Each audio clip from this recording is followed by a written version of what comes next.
Je fais un break de 2 secondes juste pour le montage et puis c'est parti. Yes.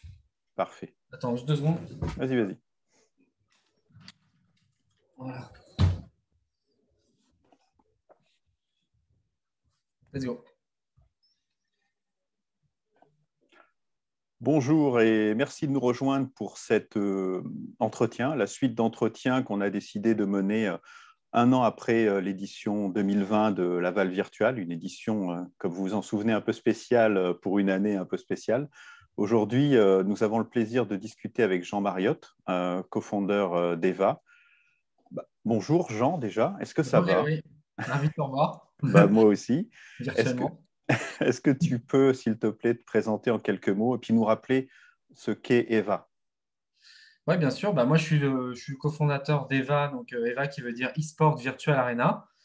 On est trois cofondateurs, donc Stéphanie, William et moi-même.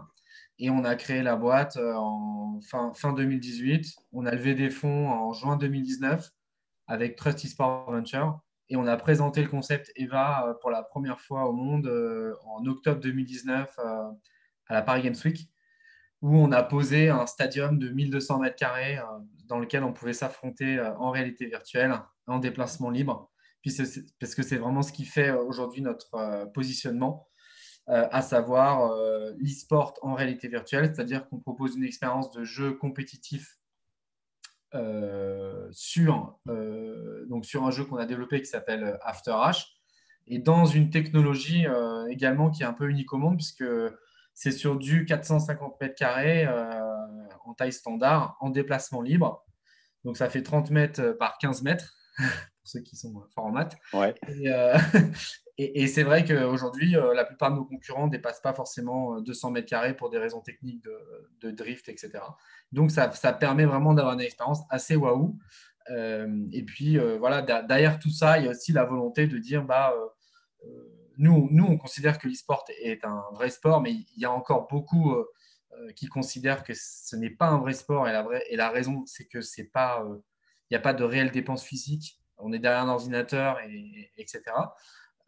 Maintenant, les échecs peuvent être considérés comme un sport au final, et c'est un sport du cerveau au même titre que l'e-sport. Par contre, effectivement, avec Eva, vous faites 3 parties, c'est cardio. Donc là, pour le coup, il y a une vraie dépense physique. Je pense qu'on répond quand même à un enjeu de santé important, parce qu'aujourd'hui, le jeu vidéo, c'est quand même le loisir numéro un au monde, devant tous les autres loisirs. Et si on arrive à réconcilier les parents, en plus, je suis jeune papa, avec leurs enfants sur le jeu vidéo, en disant, bah voilà, plutôt que de rester devant un écran, va te déplacer et faire du sport en même temps que tu joues à un jeu vidéo, bah voilà, on sera ravis de pouvoir proposer ça. Alors, en 2020, tu étais sur Laval Virtual, vraiment virtual, hein, tu Très étais réussi là, d'ailleurs comme tu vois derrière moi, pour ce move qui n'était pas évident à faire et qui a été bien réussi. c'est clair. Et puis, tu nous as parlé donc du e-sport VR et comment cette partie du e-sport grandissait. Aujourd'hui, un an après, est-ce que la croissance a continué? Comment tu as vu, toi, dans l'année, l'évolution de l'utilisation de la VR dans le e-sport? Alors déjà, il faut savoir que nous, on pense que l'e-sport VR va jouer un rôle important dans le futur de l'e-sport, au même titre que la VR va finalement jouer un rôle hyper important dans plein de domaines, et notamment le gaming.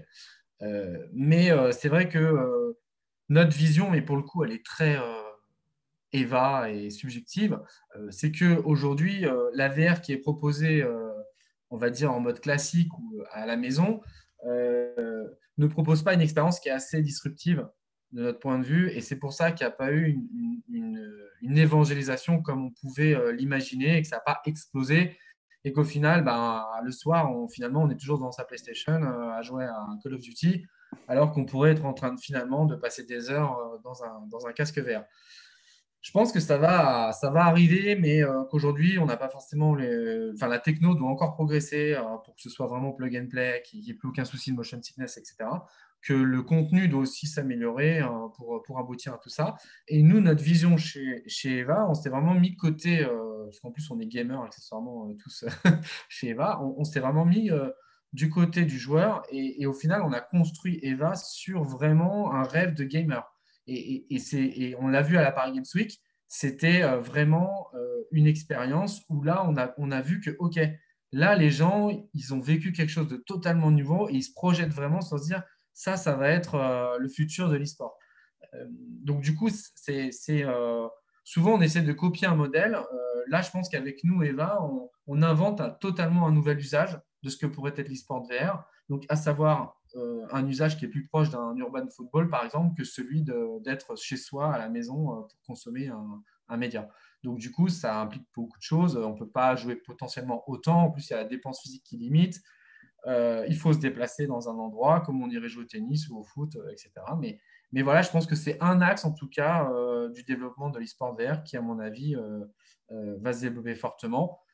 Et je pense qu'à un moment donné, effectivement, il y aura quand même aussi un e-sport VR à la maison, c'est évident. Même si aujourd'hui, je trouve que ça ne se développe pas énormément, enfin, en tout cas, en dessous de ce qu'on pouvait espérer à la base.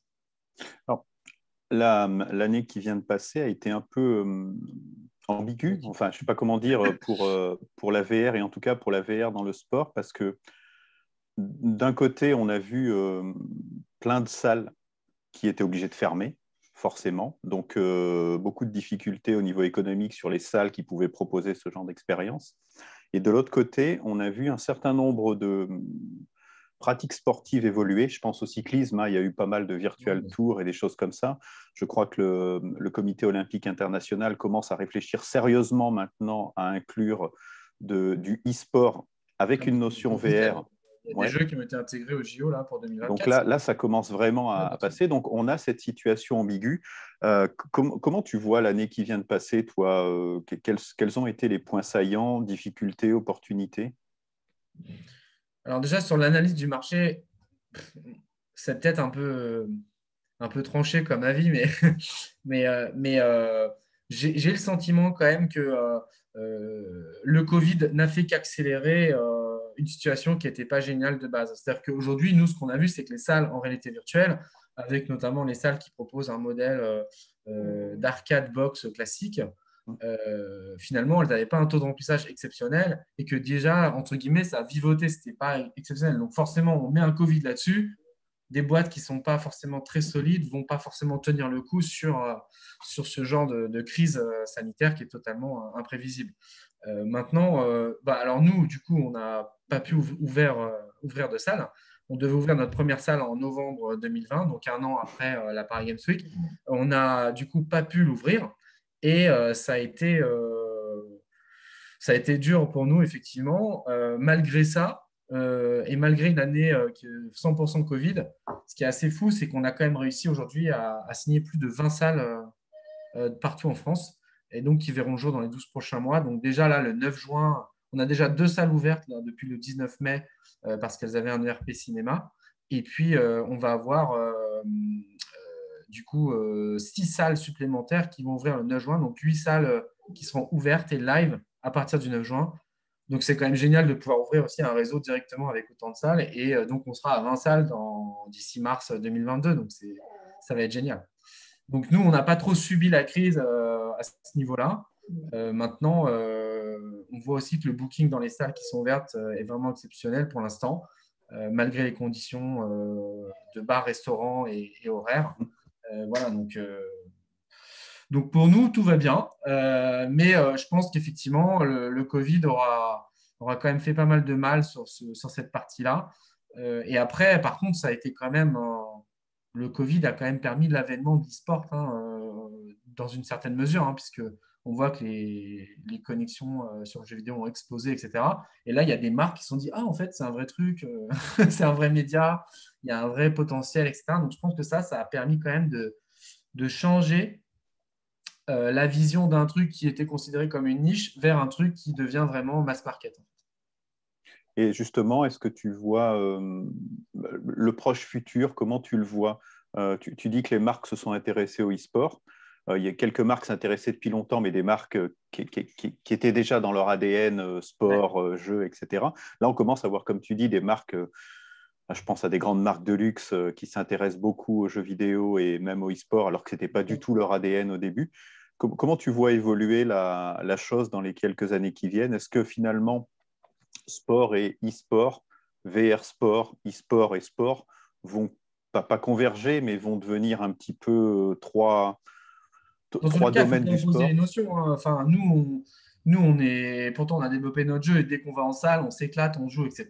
Et le soir, on joue à Warzone sur Call of Duty. Donc, il n'y a pas du tout de. Enfin, aujourd'hui, je ne pense pas qu'il faille opposer, entre guillemets, les disciplines. Je pense que c'est juste une nouvelle discipline qui est super cool et qui va se développer. Et comme on voit le futur, effectivement, le fait que les marques s'y intéressent, nous, bientôt. D'ici une semaine, on va annoncer un super événement qui aura lieu le 18 juin et on a des marques qui vont, comme Adidas, qui va soutenir le projet. Donc, c'est ça qui est super.